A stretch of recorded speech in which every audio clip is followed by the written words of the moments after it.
Music, in the last scenes of a very famous movie, The Lost Ark of the Covenant, the box that once held the Ten Commandments is created and abandoned in the basement of a warehouse. Music. What if Hollywood's depiction accurately reflects reality? This would mean at hiding somewhere there's tangible proof of the story. The Bible calls the Exodus the deliverance of the Israelites from Egypt, led by the prophet Moses. Well, right here in this building, there's a 3,500-year-old gold image, carved perhaps by an eyewitness to the biblical Exodus of the lost Ark of the Covenant, and the people in there don't realize it. Music. Exodus. For thousands of years, the biblical epic has captured the human imagination, but did it really happen? When you come to the Exodus, we have no evidence that it happened, and a good deal of evidence that he didn't. Made it up. Painstaking excavation under 150 feet of sand and rock, they discovered the ancient 1110. Something must have happened. I can't explain what happened, but it shaped ancient Israel's identity, and therefore I can't dismiss it as a fairy tale. In the famed Valley of the Kings, where 60 Egyptian pharaohs were buried minster splendor, the world has never equaled archaeologists. What can you dig up which is going to prove the Exodus? What would you have to find in order to prove the Exodus? The Exodus story is at the very heart of Christianity, Judaism, and Islam. For thousands of years, believers have treated it as historical fact, but in the past few decades, scholars have called the story a fairy tale. I'm James Cameron, and I know a filmmaker who for nearly a decade has been on a mission to answer a 3,000-year-old question: is the Exodus fact or fiction? His name is Simha Yakobovich, and he's a two-time Emmy winner in investigative journalism. He claims that scholars have missed the archaeological evidence that's hiding in plain sight. More than that, he seems to have come up with the goods by putting together the long-forgotten pieces of the ultimate archaeological mystery. How did we do it? By tracking down experts from a variety of disciplines who rarely, if ever, talk to each other. None of them fully subscribes to our take on the story, but many possess critical pieces of the puzzle, and what emerges challenge even the most skeptical. But before we show you the evidence that start the story at the beginning, the biblical tale begins when the Hebrew patriarch Jacob escapes drought in the land of Canaan, modern Israel, and moves to the land of plenty, the land of the pyramids, ancient Egypt. They're Jacob's clan, the future Israelites flourish in their new environment.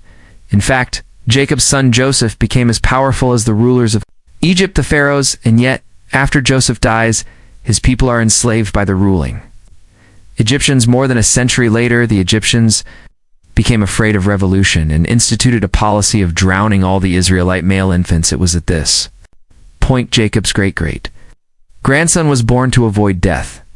The infant was hidden in the bulrushes, where he was found by Pharaoh's daughter. The princess adopted him and named him Moses. When Moses grew up, he sided with his oppressed brethren and fled into the desert. 60 years later, he returned to utter the unforgettable cry, "Let my people go." 10 times Pharaoh said no to Moses, and 10 times God struck Egypt with catastrophic plagues, ultimately killing all Egyptian firstborn males. Finally, Pharaoh let the Israelites go, but then changed his mind and pursued Moses and his followers to the edge of the sea. Looked like the Israelites were trapped, but then the impossible happened. The sea parted, and the Israelites crossed to safety. Moses now led his followers to Mount Sinai, where they received the 10 Commandments, the sacred laws they would take with them to the Promised Land. Most scholars believe this story is a myth. So even when the evidence is staring them in the face, they ignore it. The most dramatic example of this took place in 1947, when archaeologists unleash Aliyah found pieces of a broken stone monument or stela dating to a pharaoh named Joseph around 1500 before the Common Era, or VCE. Incredibly, the Osmos stela is covered in hieroglyphic inscriptions that mirror the biblical tale today. It lies abandoned in the basement of the Cairo Museum, and all our attempts to get access to it were unsuccessful, so using Chevalier's published description, we reconstructed the stela and got one of the world's leading Egyptologists to comment on it.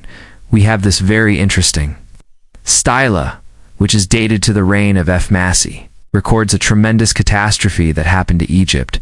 We're not quite clear what it was, but it involved rain and thunder and lightning, and such a storm that rarely happens in Northeast Africa. I mean, that's a dry area. It sounds peculiar to me. that the biblical tradition preserves. It's a memory of plagues, which involve Quebec. Climatic cataclysms, and here we have from the very time is curious Steva. This curious teller mean fact hold. The key to the Exodus enigma, let's take a closer look. The Bible says that at the time of the Exodus, there was a great storm, Hamas Stella. Also talks of a great storm, the Bible says. Darkness descended on Egypt. Egypt Stella says that Egypt was enveloped in darkness music.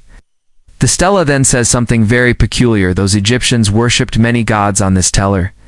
It is written that the storm and the darkness happened when God in the singular manifested his power. The Bible describes Pharaoh, but never names because of this stela. We now know his name, a small sip, and now that we know who he is, maybe it's time that we met him.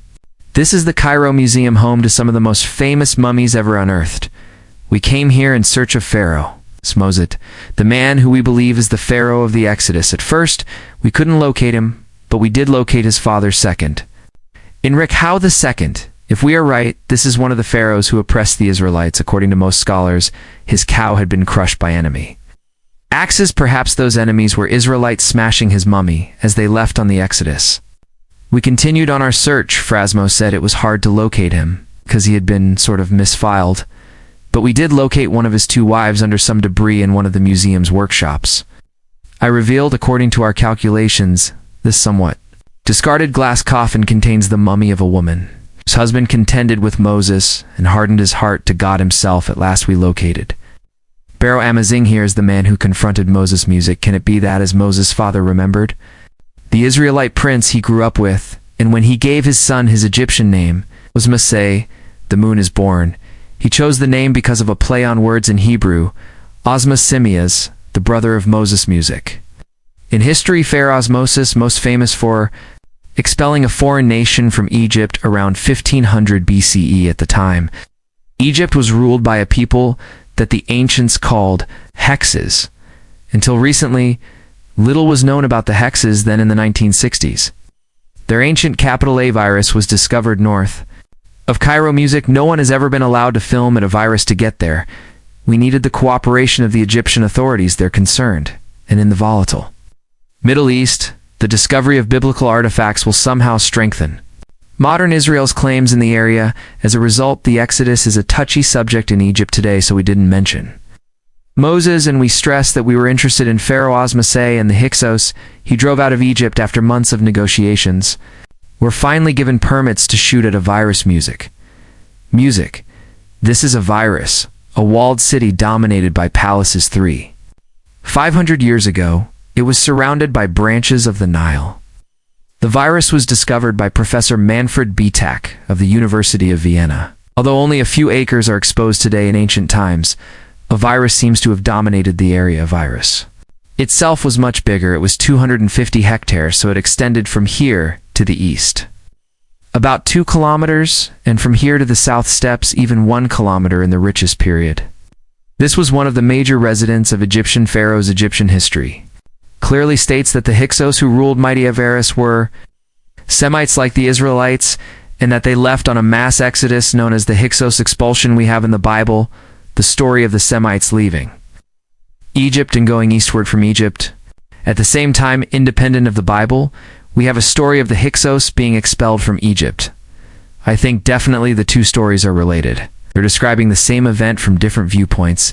If the Hyksos expulsion and the biblical Exodus are really one and the same event, then perhaps we can find the long sought-after proof for the biblical Exodus during the Hyksos period. But most scholars say that the Hyksos and the Israelites cannot be equated because the Hyksos left Egypt hundreds of years before Moses was born.